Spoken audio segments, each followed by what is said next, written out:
Well, hello, hello. It is good to see you again, and welcome back to Wisdom and Wealth Pathways to a Life of Significance for you and your family. I'm your host and moderator, Ryan Ruff. It is great to be back with you here today. And as always, I have my right hand man and really the star of our show, Mr. Frank Astorino of the Astorino Financial Group. He's going to be jumping aboard in just a second, and we're going to be unpacking another wealth management related topic. That's what we do here on the show. And today we've got a really, really great topic that we're zooming in on through the lens of a business owner, particularly. So, if you out there are like many business owners, you're looking out for probably more than just the financial health of your company, right? You're wanting to also take care of your family and your loved ones and make sure that you are setting them up really for a life of meaning, and a life of significance, as we always talk about on this show, and a rewarding life at that. So, today, what we're going to be doing is we're going to be exploring how a proactive and well crafted estate plan can really help the entrepreneur, the business owner, to pursue these multiple and very complex goals along the way. So, with that being said, let's go ahead and bring Frank out and get into it. Frank, it's good to see you this morning. How are you doing, sir? Good to see you, Ryan. As always, look forward to this topic. It's dear to my heart. Yeah, absolutely, Frank. I know you're having a lot of conversations surrounding estate planning efforts with your business owner clients and even those just at large out there in the world. Frank, let's start high level because this is a pretty big topic here today. Could you just start by helping our audience better understand the role that estate planning plays overall for an entrepreneur or a business owner? Well, estate planning in itself is very critical to any individual's financial planning. But when it comes to the entrepreneur, I would call it vital. At its core, estate planning is the process of efficiently and effectively transferring your wealth, and the emphasis would be on effective. Because we can do all of the tax planning and minimizing state and federal tax, but if you're not getting your wishes met and delivering to the people that you love all that you worked for, it could cause problems and it could be a big disappointment. And Frank, in your experiences in these discussions, going through the wealth planning efforts, do you find that business owners at large really are recognizing the need for a smart estate planning, and then they are, in fact, taking the steps needed to address it? Yes and no, Ryan, would be the best answer. The good news at a minimalistic level, there's about 88%, according to studies, that successful entrepreneurs are at least drafting up and having a will.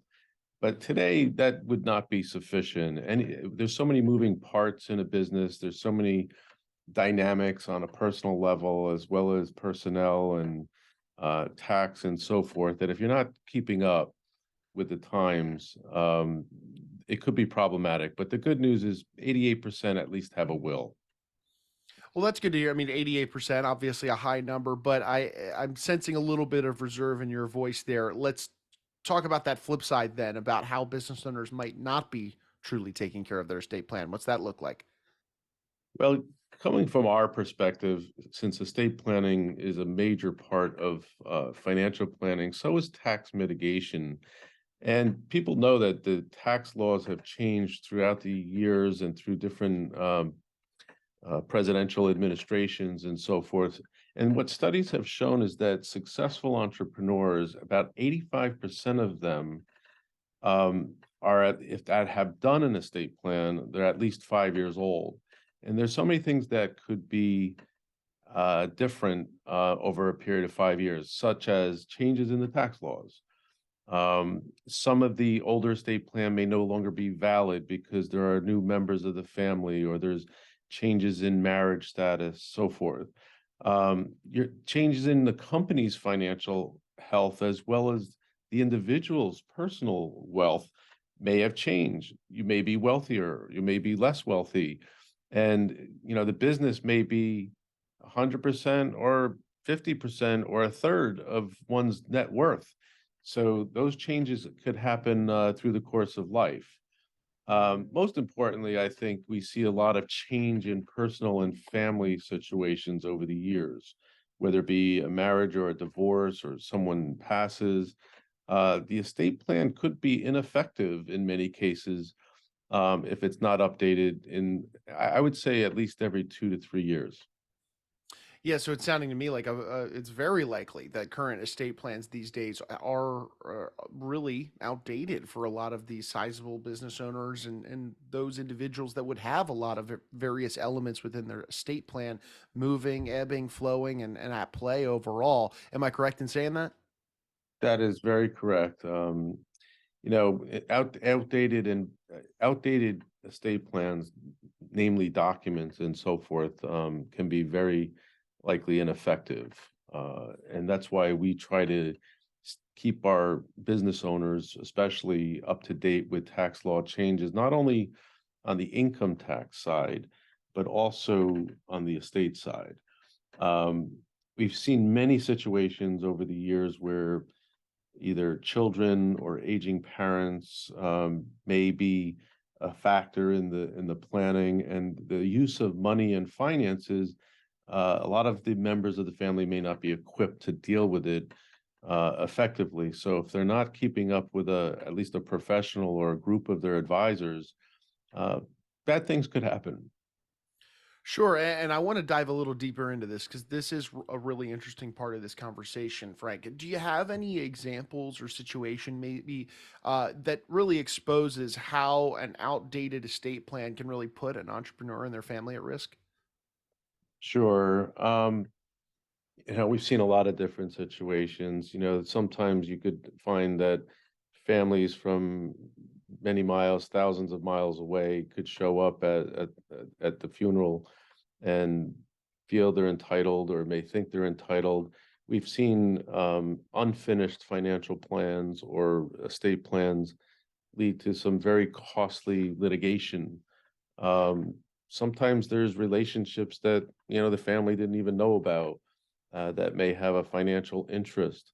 We've seen situations where a child who might be the primary beneficiary might have a drug or alcohol problem and uh, would not be the right reliable person to facilitate one's estate. We've seen situations where people have come out of favor with the family. We've seen many situations where in a business, in an entrepreneurial situation, where not all the children are equal in financial status, but some may need help more than others, such as a special needs child or someone who's impaired in some other way financially. So then it becomes a question of what's fair and what's equal. Yeah, I mean, there's so many different variables, and it sounds like situations that are popping up in these moments where outdated estate plans exist, and boy, can it create a lot of turmoil, like some of those examples you just mentioned, Frank. But Frank, to start moving in the right direction, then for those business owners and the entrepreneurs out there, what would you say they should be considering? uh, doing if they do find themselves in this position where their estate plan may be outdated and they want to avoid some of those negative outcomes you just mentioned. Well, the first thing I would do is look to see if the financial situation has changed since the last estate plan had been completed. Have any of your intentions changed for the business interest?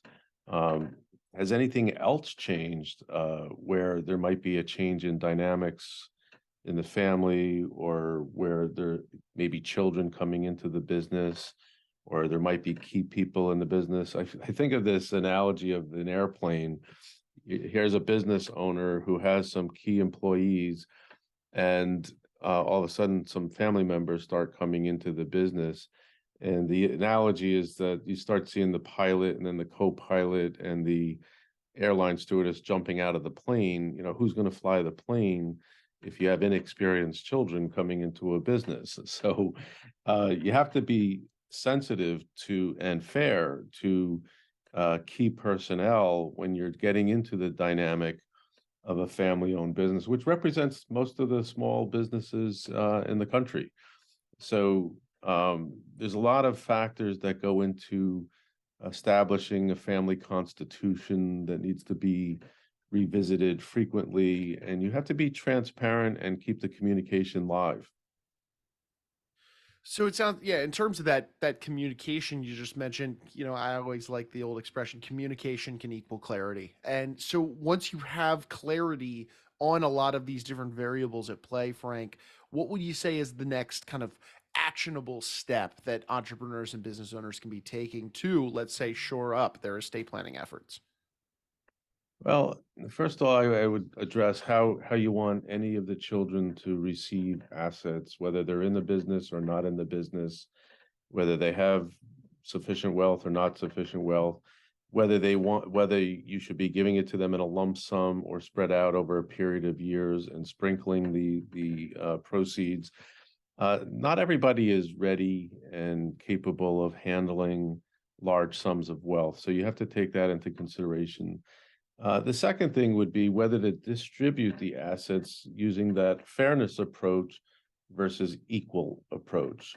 And parents are sensitive to, the least happy child or the least advantaged child, and that sometimes weighs into, how you take care of them. Is there a special needs trust that needs to be provided for one of the children, and maybe you can use cheaper dollars to fund it by buying a life insurance policy or an annuity, so that you're not really depriving the other members of the family, but you're taking care of the certainty that one of your children may need extra support.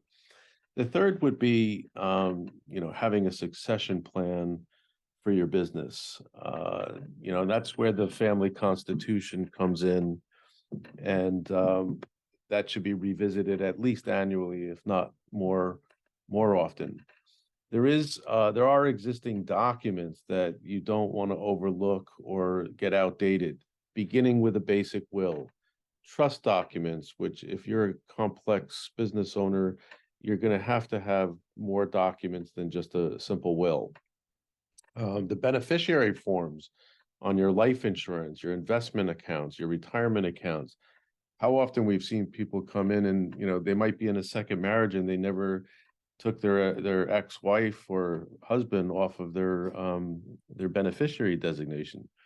Having a durable power of attorney or a healthcare proxy critical, so that when you're incapable of functioning, someone can step in and take on the business. A living will on how you want to be cared for in your final moments is also important. The one that gets neglected the most, in which I think financial planning does a pretty good job of assisting people, is having an inventory of assets, list of their contacts, bankers and advisors and attorneys, having their passwords and emails or other online accounts safely encrypted in some type of vault. These are the types of things that leave families burdened when they don't know what was supposed to be done. Oh no, this is great stuff today, Frank. And Frank, I understand there's a really helpful visual representation that you have of what it takes and what really goes into building an efficient wealth, or excuse me, estate plan overall. Frank, would you care to walk us through that and showcase that graphic for us? Sure. And, estate planning is both qualitative and quantitative. So we begin with a very intense discovery meeting that reviews the values of the family, their goals, their relationships, who their advisors are, and what their assets and liabilities are, and what joy do they get out of the things and interests in life. Then we segue into the five pillars of wealth management, which has to do with wealth preservation, that usually goes with estate planning, wealth protection, making sure you have all the right insurances. We do wealth enhancement, which has to do with mitigating taxes. The wealth transfer is where we discussed today: is do we pass it on to the family? Do we pass it on to charities? And do we pass it, or do we pay taxes? And that's pretty much how we build your estate house. We start out with the foundation. We build towards making sure there's enough liquidity and basic gifting techniques. We follow that up with strategic transfers. And then finally, when there's surplus, we do engage in charitable planning, which also enhances other aspects of their wealth, which we identify for them. And that can all be visualized in the few templates that we illustrated. On this show, we're always talking about strategies and solutions, considerations, right? Regardless of what topic we're addressing, but equally as important to those items, it's always, you know, really beneficial to talk about some of the mistakes, right? Some of the risks that exist and things that people should be considering that might lead to negative outcomes. So, with respect to today's conversation surrounding estate planning, are there any other tips or rather warnings, if you will, that somebody should be considering as they look to revise and update their estate plan? Yes, I think the biggest message that I would give to entrepreneurs, business owners, and this comes from firsthand experience as well as textbook knowledge. We did talk about in the beginning the efficient transfer of wealth, which has a lot to do with the tax mitigation. And, if you could pay zero estate taxes instead of 40% of your estate, that's desirable. But business owners tend to be very controlling and, A-type personalities. And as they age and as they become more aware of their mortality, they start to think about the personal stuff and the qualitative, that effective transference of wealth, of what did they really have all this money for, and wealth. And sometimes that gets neglected by the mechanical stuff. So my biggest message would be to not overweight the financial part, but to really think hard about what you want to happen to each of the people that you love, and what was the value and motivation behind creating this wealth. Yeah, thinking about that bigger picture overall. Yeah, that's good stuff, Frank. And Frank, I know these are conversations that you're having with your business owner clients and entrepreneurs out there. If anybody in our audience today, let's say this conversation struck a chord with them and they're realizing, oh boy, maybe I do need to do some updating to my estate plan, or maybe I just need to revisit this topic overall myself. And maybe they're interested in picking your brain or your team's brain just regarding their unique situation. What would be the best way they can get in touch with you guys to just open up a dialogue on this? Well, once we have a qualified prospect, and qualified has a lot of different meaning. If someone has a business or wealth or they have affluence, there's no obligation for them to schedule a discovery meeting where we address wealth preservation, wealth protection, charitable giving, wealth transfer, whether it's lifetime or at post-mortem or after death, and wealth enhancement with tax mitigation. If someone is interested in optimizing their wealth, and they may be doing a pretty good job right now, but they want to optimize it, I would make a call, and in a very short interview, we could determine if there's a fit, and if there's not, we can put them in the right direction. Fantastic. Well, Frank, look, I know you're a busy guy. I appreciate you carving some time out of your day. There's a lot of good conversation here in the episode today, a lot of value for our business owner audience out there, a lot of considerations really for them and their estate planning efforts. But really a great conversation. And Frank, looking forward to having you back and diving into another topic here down the road. You as well. I'm looking forward to it too, Ryan. We got the whole year ahead of us. Absolutely, Frank. And hey, look, we want to say one final thank you, as always, to our audience for stopping by and being a part of the conversation here today.